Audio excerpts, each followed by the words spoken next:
मढीला कानिफनाथांच्या दर्शनाला गेलो, पण तिथल्या गुफेमधून जाताना आमच्यासोबत असं काही घडेल असं कधी वाटलंच नव्हतं. तर जय शिवराय भावांनो, मी आहे तुमचा संतोष. तर आज आमचा अचानक प्लॅन ठरला कानिफनाथांच्या दर्शनाला मढीला जायचं.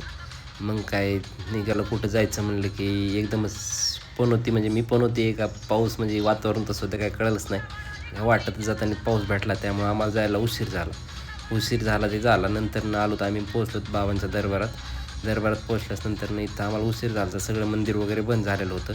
बंद झालेलं पाहून मग आम्ही इथं भक्त निवासात शिरलो. तर भक्त निवासात गेलो तर तिथं पण रूमा म्हणजे फुल झालेल्या. मग आता ह्यात काय कळायचं, काय कळणच झालं. पण होती कोण आहे नेमकं आमच्या दोघापैकी ते काय समजाना.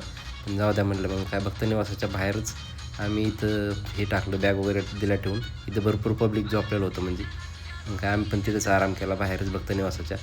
सकाळी लवकर उठून मस्तपैकी चहाची 90 मारून गुड डे बिस्किट खाऊन मस्तपैकी लवकरात लवकर प्रसाद घेतला, तिथून नारळ वगैरे घेतला आणि खालूनच एकदा मस्तपैकी मंदिर बघून घेतलं. मंदिर बघितल्यानंतर मग काय पटा लागलो मंदिराच्या पायऱ्या चढायला. मंदिराच्या पायऱ्या चढून वगैरे आल्यानंतर मंडळी, तुम्ही तोपर्यंत माझ्यासोबत आहे ना कानिफनाथांचं दर्शन घेऊन टाका आणि तुमच्या मित्रांना हा व्हिडिओ शेअर करायचा विसरू नका.